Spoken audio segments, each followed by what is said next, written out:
If you spend enough time in the inescapable purgatory that is job hunting, your search will eventually lead you to LinkedIn. This is when you can confidently say you have escaped purgatory and instead made it to hell. Luckily, my personal brand doesn't require me to post corporate slop, just cultural slop here on YouTube. But if you scroll through LinkedIn for even a few minutes, you'll see just how far some people are willing to go to brandify their lives. Last night, I got rejected by a homeless person. I offered to buy him something from Tesco, and he said no. Either he isn't a fan of Tesco or he wasn't suitable for my offer. This made me think that clearly not every solution is fit for every problem. In sales, your job is to find out if your prospect has a problem and yada yada yada sales pitch. Luckily, I am great at objection handling, so I spun his objection and got him to buy me a free meal deal with his cash in the cup. I can only imagine how much the shareholders to that guy's company are getting off to that post right now. Visiting the giant sequoia trees in California and hanging out with a 3,000-year-old living thing reminded me. Building things that last mean committing to slow growth, not being swayed by hype, but remaining adaptable. In a world of short-form content, attention economies, and instant gratification, what are you building that will stand the test of time? Ah, yes, nothing quite like looking at a tree and thinking to yourself, how can I relate this to a LinkedIn post promoting my business? You thought drawing that parallel was bad? Look at this one. I proposed to my girlfriend this weekend. Here's what it taught me about B2B sales. These are the types of posts that people only feel inclined to make in a society that commoditizes everything. From the people we talk to the places we visit, to even our innermost thoughts, the need to advertise reveals a grim truth. We are no longer seen as humans. We are seen as personal brands. In this video, I want to talk about how we got here, why reality feels less real and grounded because of it, and what you can do to break free from commoditizing your life. Sort of. In order to understand this subject, we need to look at how the answer to this question has evolved over the years. And that question is, where is your worth in a society derived from? Before tangible economic systems were created, like small villages, the answer to this question was primarily family and community-based. Every human had their own role in the village, and their work was done for the benefit of the whole. For instance, in pre-colonial American societies, like the Iroquois, the economy, if we even want to call it that, was built on communal labor and matrilinear distribution. Agricultural work was done collectively, and surplus food was shared and stored for the benefit of the entire village, especially the vulnerable. And even if you weren't involved in any sort of physical labor, you still had a clearly defined role you had to fulfill that was attached to your worth, such as being a mother or a storyteller. But beginning in 16th century Europe, things began to shift. The world was entering the mercantilist era, a period where the idea of worth started to migrate from the collective to the economic. As populations grew, villages and small cities transformed into nation-states, and those nation-states prospered based on how much gold, silver, and trade goods it had in its reserves. In this new worldview, every ship that left the port and every tax levied on imports became proof of a country's success. As a result, wealth accumulation became the central measure of human and national value, and so, in order to increase your value, you had to become a producer, a subject of the empire. If you were a merchant, your worth came from how much bullion your cargo brought home. If you were a laborer, your worth was in how cheaply and efficiently you could help your country export more than it imported. Even moral virtue began to intertwine with productivity. To work hard was to serve the crown, and to rest was to waste potential profit. Historians like Emanuel Wallerstein describe this period as the birth of the world system, where entire continents were reorganized into supply chains feeding European empires. So we went from worth being derived from communal supports to worth being derived from the goods you could produce for a nation-state. But where we can definitively say the personal branding of the self began was starting in the 19th century, when industrial capitalism was birthed. As humans moved from rural to upcoming urban areas where most jobs and therefore opportunity took place, communities started to dissipate. Or maybe not dissipate so much as become less valued, and instead, their new community was the workplace. Now your worth had little measure through social bonds. Your body was essentially a machine whose value was entirely derived from how much work you could output per hour, the very definition of the commodification of labor. The way this differs from mercantilism was that mercantilism was still, in many ways, collective.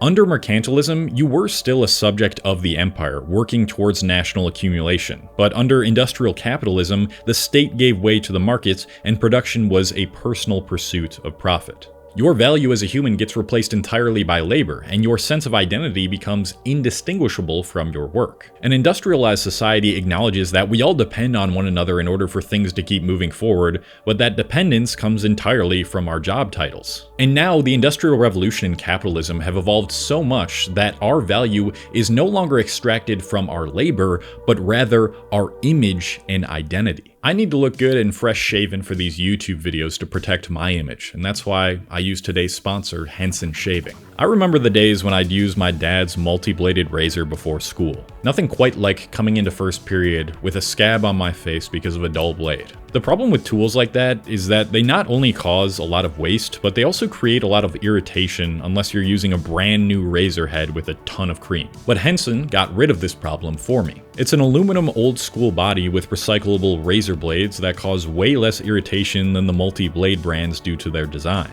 In fact, they did a study comparing this and found significantly less of an irritation response on the side shaved with Henson. And that's what it's been like using this razor for me too. You only need to buy the actual aluminum razor once, and then you can expect to spend $2 to $3 per year on replaceable razor blades. So much better than buying an entire pack of razor heads that wear out within a few weeks. If you've been struggling to find a razor that gives a nice clean shave without bumps or irritation, definitely give Henson a shot. You can click the first link in my description and use code Hastings and you'll receive 100 razor blades. That's 2 years worth of blades completely free. Just make sure that both of the items are in your cart.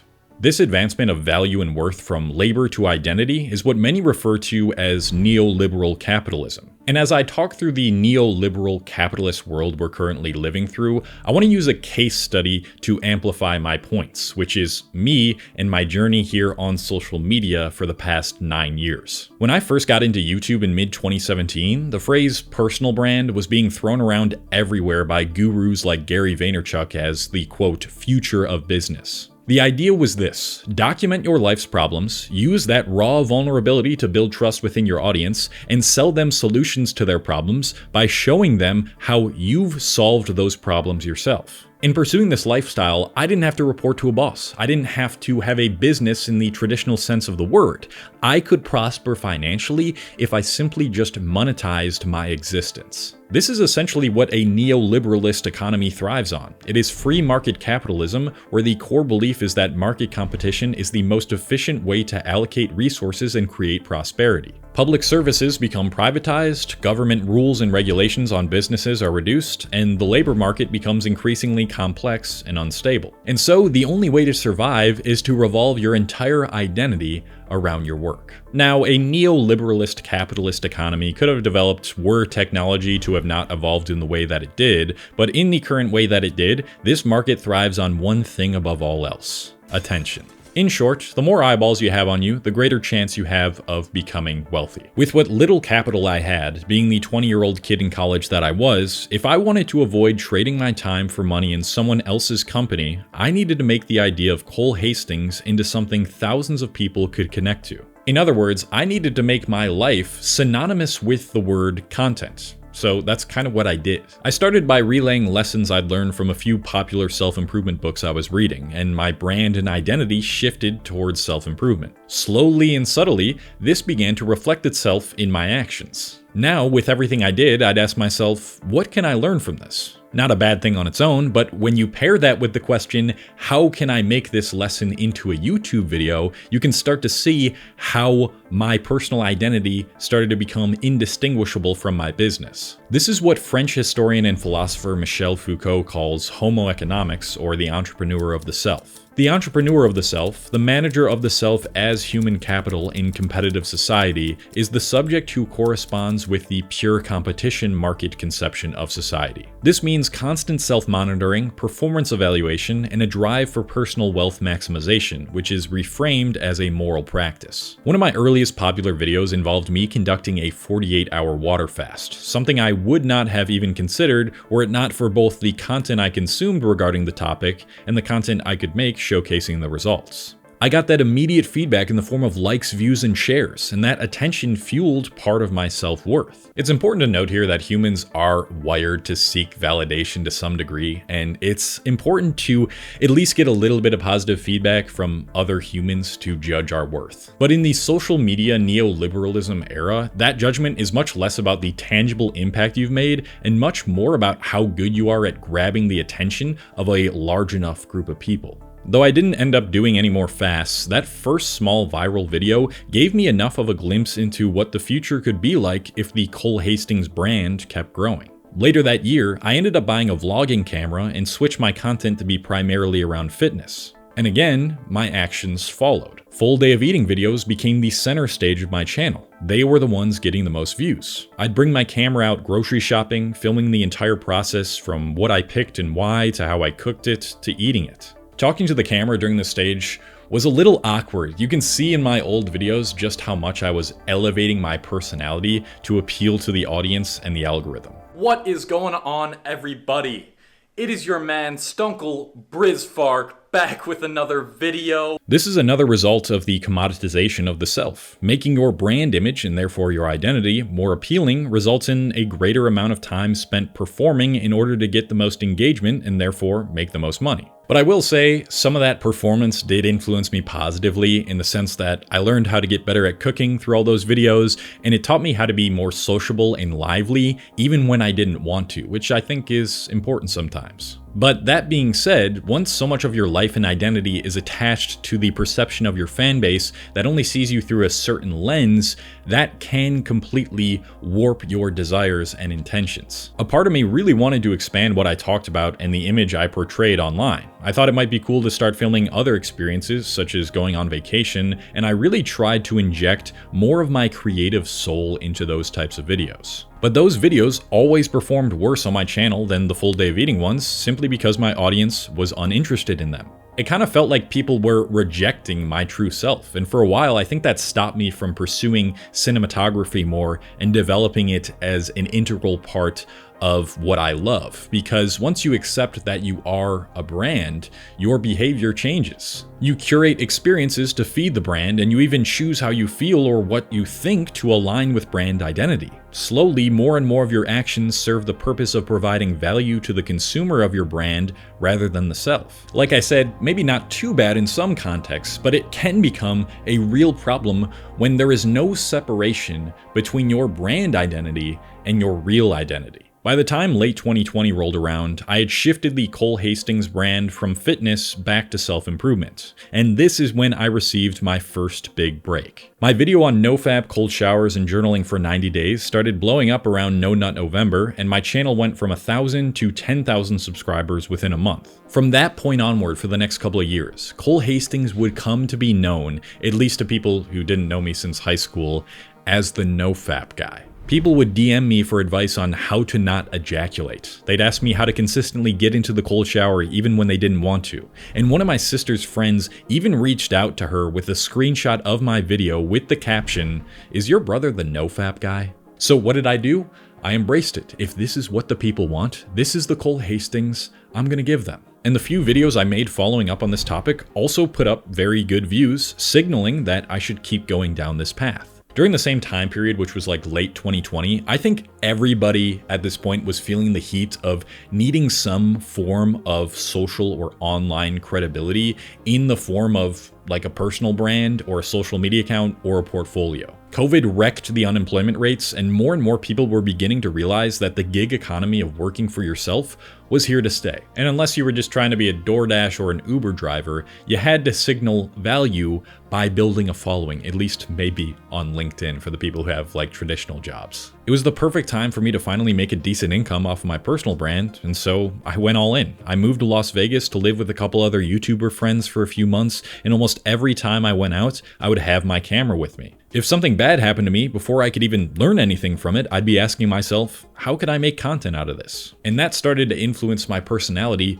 off camera. During this time, I actually got into a fight with one of my friends in the house for not taking self-improvement seriously and for having a lifestyle that was different from mine. It was due to all the confirmation I was getting from my comments. I thought that the Cole Hastings lifestyle it was the best lifestyle to live. And this is another consequence of commoditizing the self. If you don't check your ego, the plethora of positive feedback you get could keep you in an echo chamber of yes men, barricading you from any opposing thought. On the opposite side, when things aren't going well, when the views are low and you aren't getting as many views or engagement on a piece of content as you're used to, and so much of your identity is attached to your online identity, it can start to completely diminish your worth as a human. Because that's what a lot of your worth is now tied to in modern society. Vanity metrics instead of actual impact. I can't tell you how many days in the past I had when I'd see a video doing worse than usual, because YouTube rates your videos on a scale of 1 to 10, comparing it to the past 10 videos' performances, and my mental health would be absolutely cooked for the rest of that day. And this is where reality can start to feel less real and less grounded, even if you aren't a part of the content creation or personal branding world. If you are so tapped into the online world where you are seeing people's branded versions of themselves, these filtered, ingenuine versions that often portray perfection, and they're receiving a lot of praise for it, it disincentivizes living authentically, and you question whether every act in real life is genuine. The funny thing is, especially today in the attention economy, one of the ways you can stand out is by being perceived as authentic and vulnerable. But through the lens of social media, authenticity kind of becomes a commodity itself. Being real about your struggles becomes a type of content. And the irony is that the more you attempt authenticity as being on brand, the more scripted and marketed it becomes.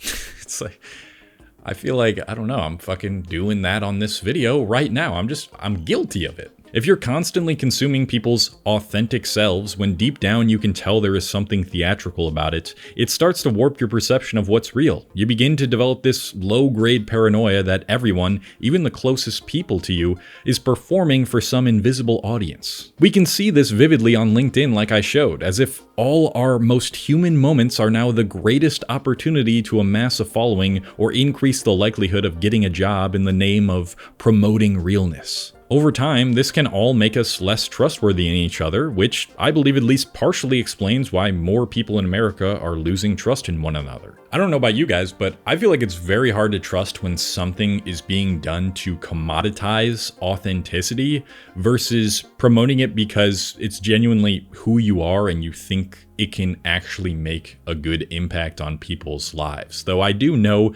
that the two can mutually coexist. And now this evolution of marketing is being felt in what type of brands young people choose to trust. A survey by ZebraCat found that Gen Z is 3.2 times more likely to trust a product recommendation from a micro-influencer than from a celebrity. And 59% of Gen Z says they prefer ads that feel like regular content instead of traditional promotions. This trend is a reflection of the need to brandify yourself. When people buy Ryan Trahan's sour strips, they aren't buying the candy. They're buying him. Not literally, but in the sense that they're buying what his content has promoted over the years on YouTube. That is the way that you as a marketer or person wins, builds a following, and gets people to buy what you're selling. You must sell yourself in a way. So now we've reached a point where neoliberalism has incentivized almost all of us to personal brand almost all of our interactions. The common question, what you do, is forever intertwined with our jobs and our brands more than our interests, and we promote our ideas to package them for sale. The preceding question then becomes, what can we do?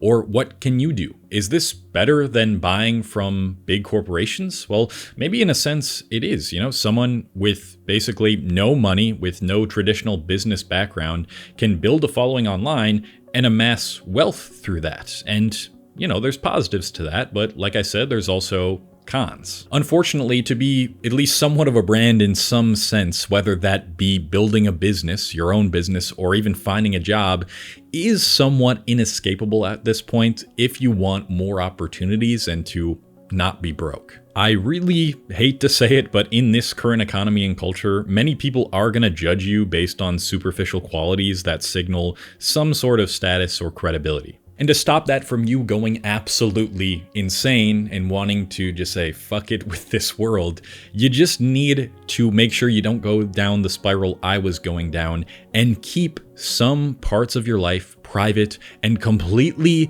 separate from your brand or whatever you're doing online. Over the years, I feel like I've done a much better job at this. Instead of trying to treat YouTube as both a business and a creative passion like I used to, I now just see this purely as a business.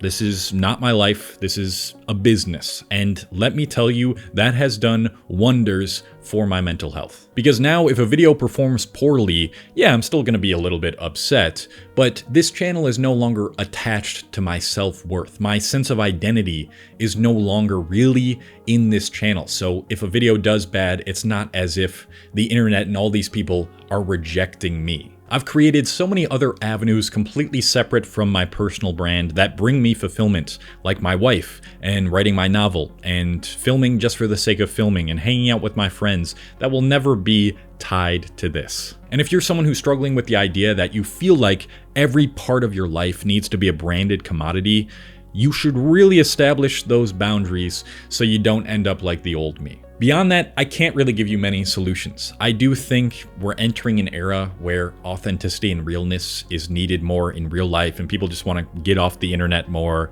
and just hang out with people and not feel like everything is attached to a transaction. And I think we'll get there eventually, but you know, some part of you has to play this game that we're currently in. So if I could give some final words of wisdom, it would be this. Make sure the version of yourself you're branding is a version of yourself you wouldn't mind becoming more of rather than less of. And make sure some parts of your life stay completely separate from that to stay grounded in reality. And above all, your worth as a human is not tied to this.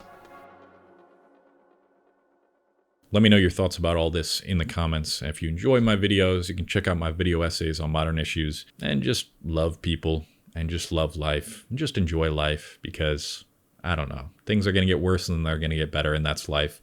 And that's life. Awesome. Okay, goodbye.